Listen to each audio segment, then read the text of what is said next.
마지막 나팔 소리 나기 전에 들어야 할 이야기 마나소나의 유튜브 채널 김경호 선교사입니다. 안녕하세요. 주 예수님을 따르는 제자들과 함께 경건의 시간에 축복과 교훈을 나누고자 합니다. 출애굽기 12장 37절로 42절 이스라엘 자손이 라암셋을 떠나서 숫곳에 이르니 유아 외에 보행하는 장정이 60만 가량이요 수많은 잡족과 양과 소와 심이 많은 가축이 그들과 함께 하였으며 그들이 애굽으로부터 가지고 나온 발교되지 못한 반죽으로 무교병을 구웠으니 이는 그들이 애굽에서 쫓겨나므로 지체할 수 없었음이며 아무 양식도 준비하지 못하였음이었더라. 이스라엘 자손이 애굽에 거주한 지 430년이라 430년이 끝나는 그날에 여호와의 군대가 다 애굽 땅에서 나왔은즉 이 밤은 그들을 애굽 땅에서 인도하여 내심으로 말미암아 여호와 앞에 지킬 것이니 이는 여호와의 밤이라 이스라엘 자손이 다 대대로 지킬 것이니라. 어찌 하나님의 때가 하루 이틀 만에 속히 이르겠는가? 라는 제목으로 말씀을 묵상해 보았습니다.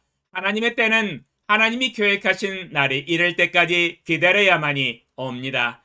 하나님의 계획하신 날이 만약 21일이면 21일을 기다려야 하며 1년이면 1년을 기다려야 하며 40년이면 40년을 기다려야 비로소 떨기나무에 꺼내지 아니하는 불이 붙어서 모세를 부르십니다. 이스라엘 자손들이 애굽의 노예 생활을 통하여 학대를 받는 것도 하나님이 때를 정하셨고 해방하시는 것도 그 때를 정하셨습니다. 오늘 새벽에 읽은 본문 말씀에 430년 만에 애굽의 노예 생활에서 해방되어 자유의 몸으로 약속의 땅 가나안을 향하여 출발한 것을 볼 수 있습니다.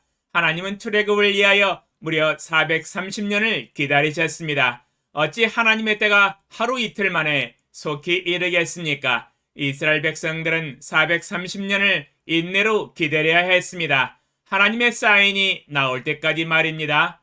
430년이 끝나는 그날에 여호와의 군대가 다 애굽 땅에서 나왔다고 증거를 하고 있습니다. 하나님은 430년이 끝나는 그날까지 기다리셨다가 출애굽을 이루셨습니다. 이는 일찍이 아브라함에게 약속하신 말씀이셨습니다. 아직 아브라함에게 아들 이삭이 태어나지 않았을 때 앞을 내다보시고 하나님께서 약속을 하셨습니다.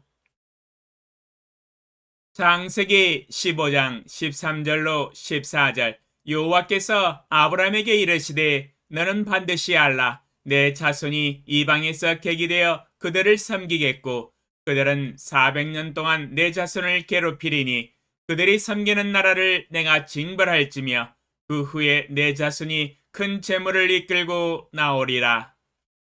창세기 15장 13절로 14절에서 여호와 하나님은 아브라함에게 앞으로 아브라함의 자손들이 겪을 일들을 앞을 내다보시고 예언을 하고 계십니다. 내 자손이 이방에서 객이 되어 그들을 섬기겠고 그들은 400년 동안 내 자손을 괴롭히리니 그들이 섬기는 나라를 내가 징벌할지며 그 후에 내 자손이 큰 재물을 이끌고 나오리라.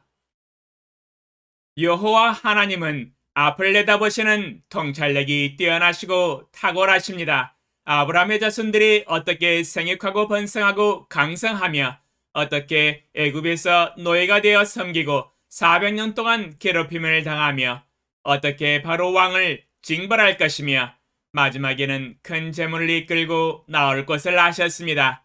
전지전능하신 하나님 아니겠습니까?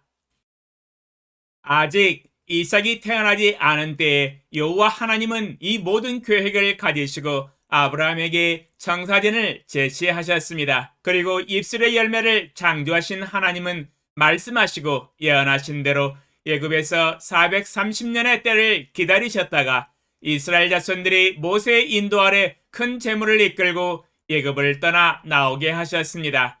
하나님의 마지막 애굽을 향한 재앙은 가공할 만한 심판이셨습니다. 세계 역사의 전무후무한 사건입니다.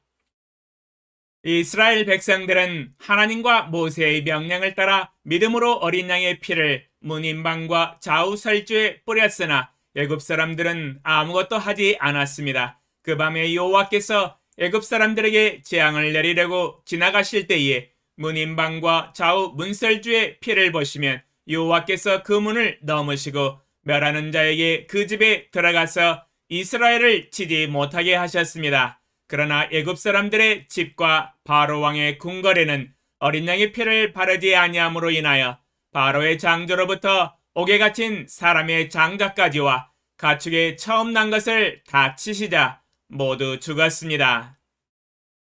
그 밤에 바로와 그 모든 신하와 모든 애굽 사람이 모두 침대에서 일어나고 애굽에 큰 부르짖음이 있었으니 이는 그 나라에 죽임을 당하지 아니한 집이 하나도 없었기 때문이었습니다. 밤중에 큰아들이 죽었으니 잠을 잘 수가 없었겠지요. 그 밤에 애굽의 모든 집들이 울부짖고 큰 소리로 애곡하였습니다. 바로 왕의 완악한 마음이 10가지 재앙이 일어날 때까지 버텼었지만 끝내 결국에는 피를 보고 말았습니다. 애굽 전국이 한밤중에 애곡하는 소리가 진동을 하였습니다. 이러한 큰 애곡이 세계 역사 가운데 없었을 것입니다. 애굽 전국적으로 모든 집에 장자가 죽었으니 말입니다. 한밤중에 바로가 급히 모세와 아론을 불러서 너희와 이스라엘 자손은 일어나 내 백성 가운데서 떠나라 명령합니다. 드디어 어명이 떨어졌습니다. 바로의 어명이 떨어졌으니 급히 서둘러 짐을 싸들고 애굽을 빠져나갔습니다. 이스라엘 백성들도 애굽에서 급히 쫓겨나므로 지체할 수 없었으며 아무 양식도 준비하지 못하고 서둘러서 애굽을 빠져나왔습니다. 하나님의 때가 이르니 지체 없이 애굽을 떠나게 되었지요. 애굽에 거주한 지 430년입니다. 430년이 끝나는 그날에 애굽의 노예에서 해방되었습니다. 이 세상에는 모든 범사가 하나님의 때가 있습니다. 하나님의 절대주권의 주재권으로 계획하시고 결정하시고 이루어 가십니다. 나와 여러분의 때는 하나님의 결정에 달려 있습니다. 그러므로 하나님의 때가 이를 때까지 믿음으로 인내하며 기다려야 합니다. 만약 믿음으로 기다린다면 하나님의 때에 하나님이 이루실 것입니다. 오, 전지전능하신 만군의 주 여호와 아버지 하나님, 우리를 향한 놀라운 계획을 가지시고 하루하루를 인도하여 가시고 하나님의 때를 기다리셨다가 이루어 가시는 손길에 감사를 드립니다. 모든 것이 주님의 뜻대로 하늘에서 이루어진 것처럼 이 땅에서와 우리의 마음과 영혼과 가정과 인생에서 이루어지게 하소서. 오직 하늘 아버지의 뜻이 하나님의 때에 이루어질 때까지 믿음으로 순종하며 인내로 기다리게 하소서. 예수님의 이름으로 기도합니다. 아멘. 감사합니다.